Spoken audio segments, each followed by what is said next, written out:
Hello and welcome to the SETI Live. My name is Bettina. I'm the director of the SETI Institute's Artist in Residence program. Today we are exploring the connection between geometry, art, and science with our artist in residence, Zeinab Alhashemi. Zeinab's large-scale contemporary art installations blend mathematics, philosophy, and symbolism. She sees geometry as a universal language that helps her to understand herself and the world around her. We will discuss Zeinab's most recent work, the kinetic sculpture Takween, which is currently being exhibited at Expo 2021 in Dubai. It is based on the ancient motif of the Viscia Pisces and symbolizes creation, time, and the celestial spheres. Before I introduce our guest, I would like to take a moment to welcome our viewers who are joining us from all over the world on YouTube, Facebook, Twitter, and Twitch. Hello, welcome. Thank you for joining us. Tell us in the chat where you're from. We always love to hear that. And if you have questions for Zeinab, put those in the comments and we will get to them at the end of our conversation. So now let me introduce my guest. Zeinab Alhashemi is an Emirati conceptual artist based in Dubai. She has become known for her large-scale, site-specific installations that exist at the boundary of the abstract geometric shapes of urbanism and the organic forms of her country's natural landscape. She has presented her work at the Louvre, Abu Dhabi, and has participated in numerous art fairs and festivals, such as the Sika Art Fair and Dubai Design Week. Her work has been featured in exhibitions at prominent galleries around the world and was presented at the Sharjah Biennale 11. Zeinab's work has been featured in Harper's Bazaar, and she has collaborated with prestigious brands such as Hermes and Swarovski's and Tiffany's, which is a fantastic collection of brands. Welcome, Zeinab. Hi, Bettina. Hi, everyone. And good morning, good afternoon, and good evening from wherever you are.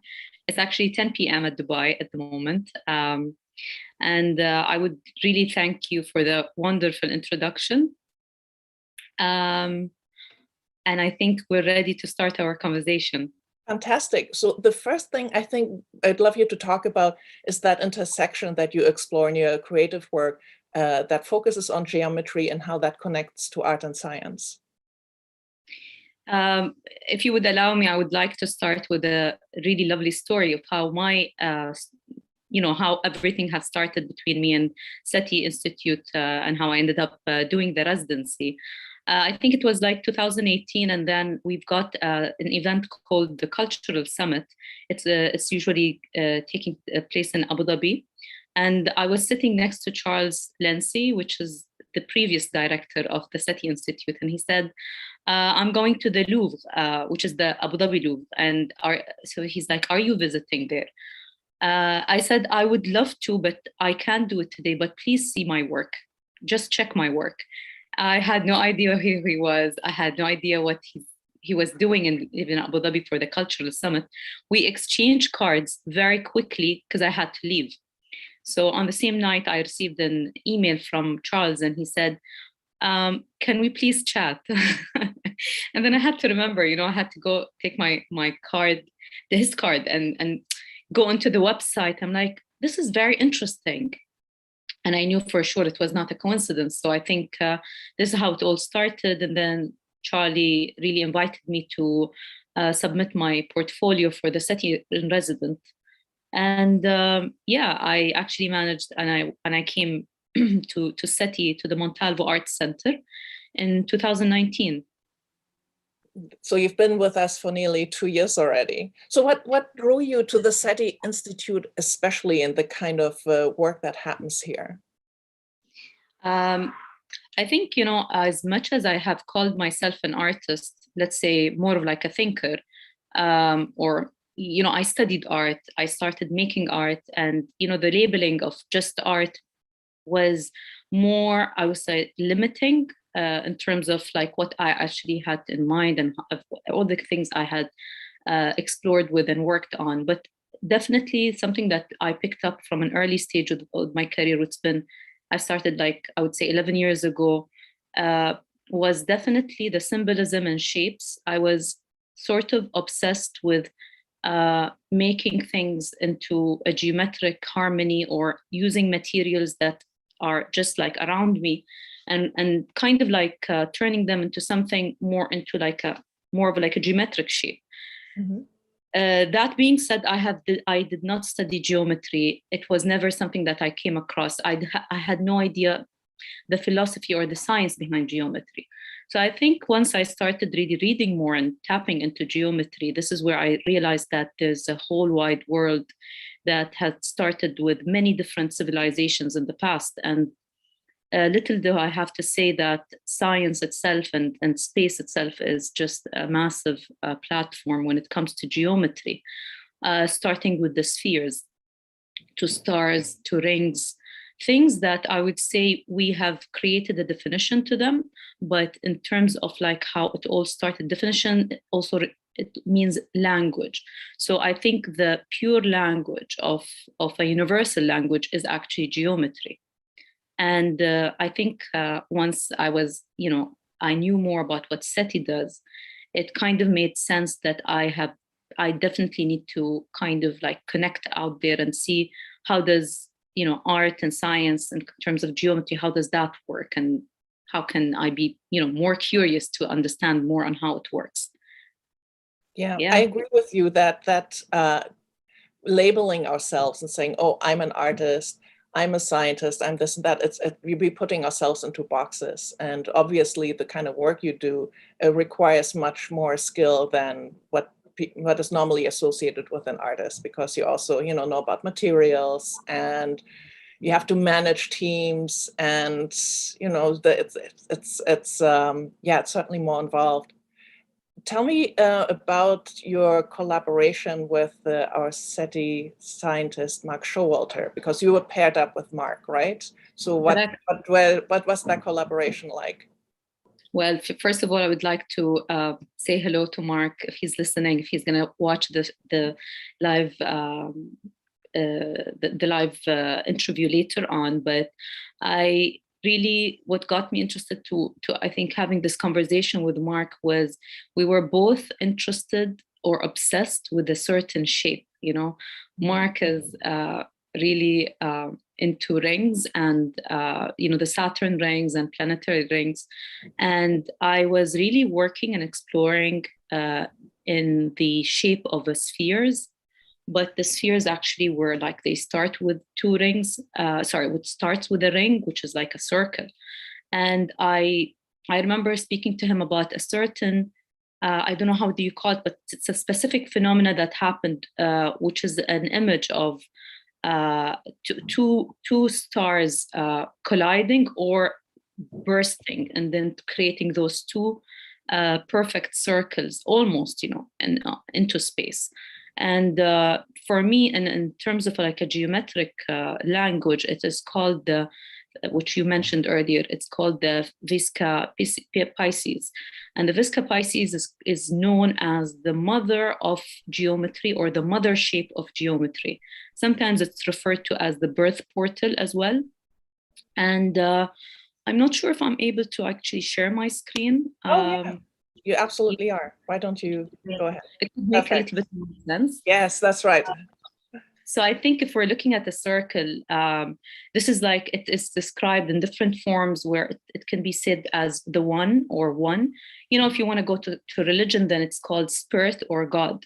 And then it is so interesting to actually see how once that circle becomes another, it actually starts to recognize itself. This is what it is said. This is what the research that I have worked on in the past have mentioned many times.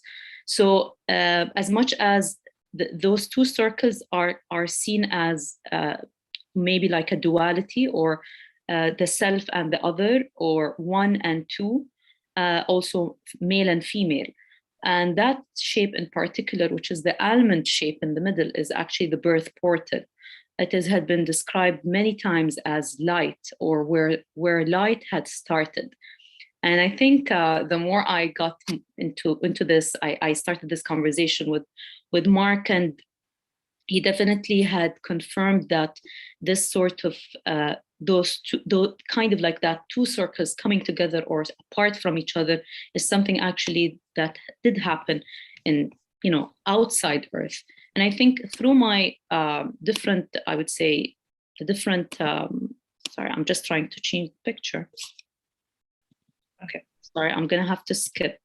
All right. We're getting a sneak preview. Yeah.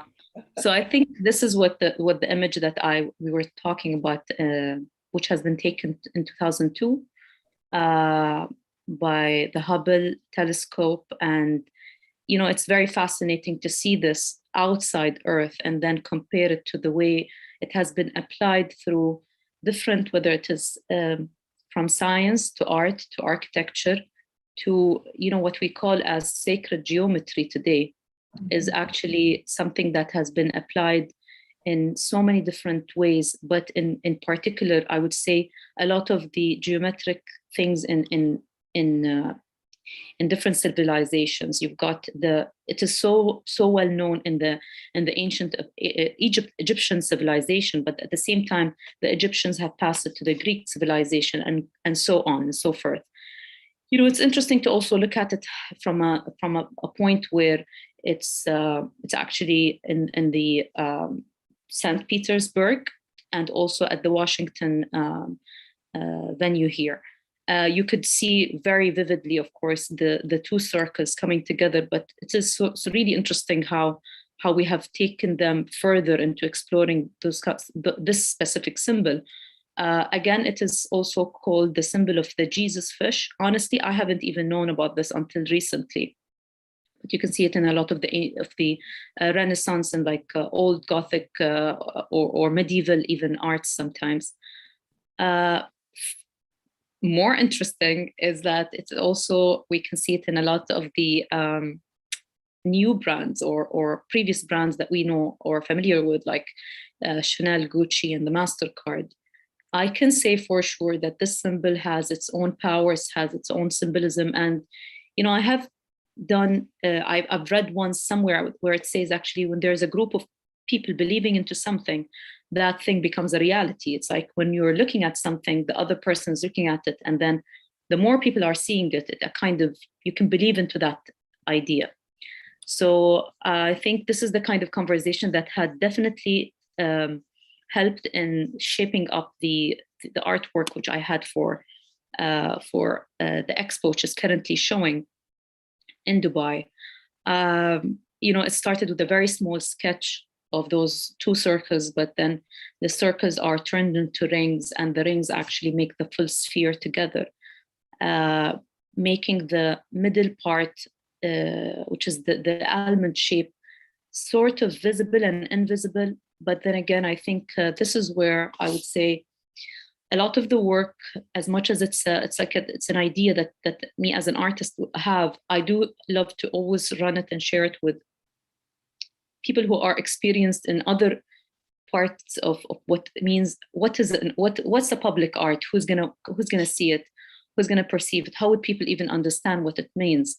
So there's always that sort of I would say synergy between all of the people and the parties or people that I work with, and it's always interesting to always find out how they feel towards the work, that as an idea, just an idea for it to become into a reality.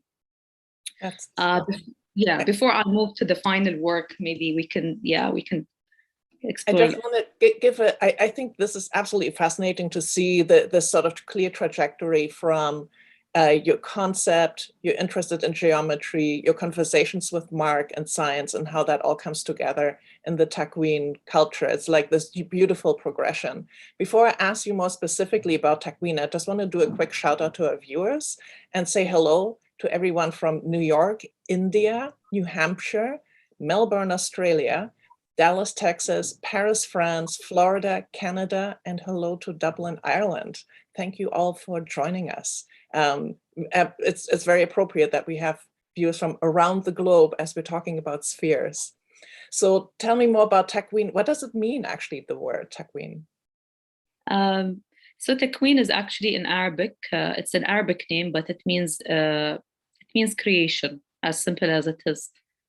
I think it was very important to kind of understand how to select whether it's the title or the I would say something that could make people more interested into the region I come from as well, than just being also an Arab. It was very important for me to kind of give that sort of name to the artwork as an Arabic name, actually. You know, it's interesting because I have studied and I was really, my education was an American education. I always expressed myself in English. And, you know, after 10 years of being extremely like, you know, into like the way I was taught and how I used to do things, I kind of see a shift into how I'd like to express myself. Perfect. So we're getting a preview here of the materiality and the construction of Takween. So talk us through that. It's a beautiful sculpture.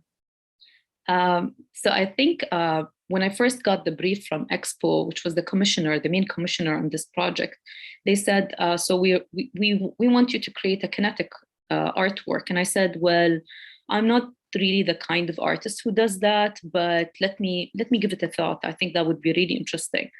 Very challenging, but at the same time, extremely, I was very keen to understand what would be, before even moving into like the technical or how it can be done, just what the movement means to me as an artist, you know, what's motion and stuff, and how I could actually implement it in this artwork. So I think when we first started discussing movement, I was still actually at doing my SETI residency as well. And something that caught my mind directly, honestly, like it was the fact that things move in a very slow motion, that we do not feel it when things are moving, which is like we start with Earth and then, you know, the moon around the Earth, and then there's the Earth moving around the sun and all of the planets moving around. I mean, I think if there's anything which is like, it's always been said, the most constant thing is like movement and motion. Which is definitely something that caught my attention. And then I directly said, okay, I think for this artwork to be interesting enough for me, I think it needs to move without people really noticing its movement. And I think as much as that was something that I would say in the beginning, they were completely not so keen to do or apply in the work, I had to explain it. And I said, listen, we're on Earth. There's always movement. We're always moving. We're always talking. We're always doing things. You know, we're always on the go. And I think there's no point of me making art that's just going to start moving in front of people and it's going to entertain them. I mean, as an artist, I'm not here to entertain anyone, really. I need to make a point. And I think this is where the people who were on board really helped so much in understanding where I'm coming from. And I said, the movement had to be so subtle that no one's going to feel it, unless someone's going to really sit there for a couple of hours, or someone's going to be seeing the sculpture a couple of times, then they can notice that actually it has moved. So I think we came to an understanding that the movement shall be somewhere between, which is a rotation, a full rotation of the spheres, which is like the model over here. Beautiful. Is going to start like, you know, it's gonna have like a 6 to 8 hours movement, depending on how much we can get it, how slow we can make it move, or how fast we can make it move. I think there were so many challenges along the way. It's been almost, I would say, since the conversation started until we have it now on site, it's been almost 2.5 years, you know, of just like ongoing and pushing and changing and making things and holding into a certain idea that you know, at some point they said, can't we have it static, because it was very challenging. And I said, yes, but I already have lost half of my excitement, you know, already, just because the fact that I first said it needs to move. And I think, you know, luckily I had really a good team that I've worked with, people who wanted things to happen. And I think up till like, I would say 2 months ago, we were still not sure if once we have it on site, if it's going to move or not, just because of the technical challenge. You know, it's two heavy spheres, and they had motors inside them. Each one had to kind of like like it had to react to the other motor and for it to start moving. And, you know, I'm just going to show a couple of pictures where it's in full. They never go apart from each other, because then again, I'm speaking about this shape being always attached to each other and then having the almond shape in the middle. So as you can see, the almond shape is here, like just showing in a very subtle form. You know, I do still think that this work describes the idea of duality, one against the other, male and female, you know, yin and yang. We have tapped into this concept many times in the past. We're just like, I think, as a way of us as humans, we always try to relate it to us. So for example, today I'm calling it Takween. Maybe someone else tomorrow is going to start saying, oh, you know, the Takween, it's based on the Takween. So hopefully, you know, I have claimed some sort of credit to it. Over here, this is a picture with the education team. So Expo has a full on, like they've got education teams to inform all of the guests and everyone who comes. All of them, they speak multiple languages. They have run through the artist statement. They know exactly what the artist and the artwork means. So I think this, as on its own, is like something that I never thought I'd have by now. But it's really, I'm very happy about it. Yeah. So that's fantastic. I mean, to have an education team there to let people know like the deeper philosophy behind the work, that it's not just an aesthetic, beautiful object, but what the movement means. Oh, that is really gorgeous. Yeah, there's a braille explanation as well, which is fantastic. You know, they can touch the sculpture, they can read about it, and I think this is really like something that I don't think I would have done on my own, not even in many years to go. But yeah. Well, because as an artist, like we are not so didactic, right? Like we let people sort of ponder the work on their own and everybody comes to their own conclusion. But when you have a didactic panel like this, you steer people's insights a little bit more. What would you want viewers of your work to think about, or what kind of insights would you like to communicate? To be honest with you, again, like I don't want to tap on many levels when it comes to geometry, but I also believe, and I think it has got its own harmony and presence once a geometric shape is built in a certain space. It's like the pyramids or any well-calculated object that is placed into a space. It is said that people actually feel it rather than just understand it. It's just something that they feel. I cannot claim or just act like I know what is it that can be felt, but I can just say that, if we're looking at a very close-up of our body formation and the way that the body is created, I would guarantee you it has got so much geometry in it, like the from a cell to all the way to the way our brain functions. It's got its own geometric pattern, and a geometric pattern also means a certain amount of number and repetition. So I know I'm obsessed with it. It's just the way I think it's fascinating. Yeah. It's the language. It is relatable to everything around us. Yeah, like you said, it's like a universal language.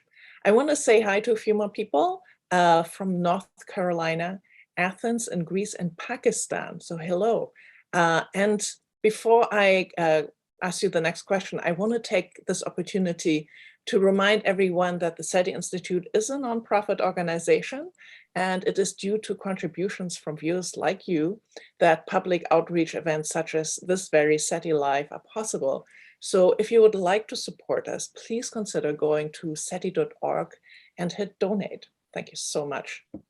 So I want to ask a little bit more about the materials that you chose, because I noticed that you have like this bronze color And then silver, is there also symbolism to attach to that? And yeah, on your mock-up, it's even more, the colors are even more pronounced in the red and the silver.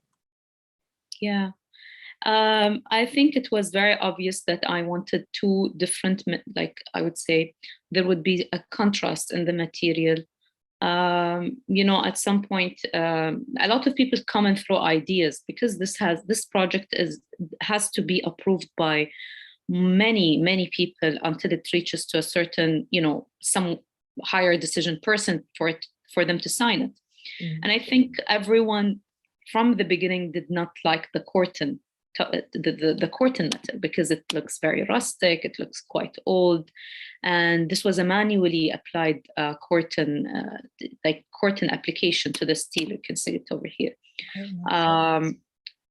I think I had to take a risk on the material, and because again, we had to seal the curtain metal. The ground was, which is like the base of the sculpture was black concrete. Again, I wanted it to be as black as possible. I keep telling them they had to make it darker. But anyways, like at some point, someone had to stop me, and I had to just say, okay, you know. But I think from the beginning, the steel was always welcomed. You know, the shiny steel was always welcomed. And then again, I think you have to, you know, I had to be very kind of like confident in my decisions, and that's what made things in a way slightly challenging, because if I had made it all steel, or I made it glossy and glazed and like shiny, I promised that it had the chances of it moving easier would have happened. But you know, at some point, everyone kept blaming it on the curtain metal, and anyway, that's just like one of the many stories that happened about this work. But yeah, I think I wanted something that looked old, and then another thing that kind of looked maybe new or the future. I don't want to keep giving them symbolism, but like it really meant like the future and the past, and maybe like the bases, like the present. Again, like I have a lot of work, that series of work made out of concrete. I speak about concrete being like how where I live was like, to me, everywhere was filled with concrete. Like you see buildings being built. I don't know, but like everything is built from steel and concrete here at home. We don't build things in wood. We don't use timber in our buildings or houses. Not like so the symbolism of concrete was also very important in my work. Wonderful. Yeah, and I love that you talked about dyads and male and female, that you got the old and the new, future and past. So and I find in your other work where you're working with mirrors and in crystals, that it's the materiality that is part of your message. And I have a question actually from the audience. Mark asks, what is the importance of the role of art, or he says artists, as a universal language in space? It's very philosophical question. Yeah, I think I think art in a way is, as much as it's a visual language, it's something that it comes from a place where I would say is intuitive.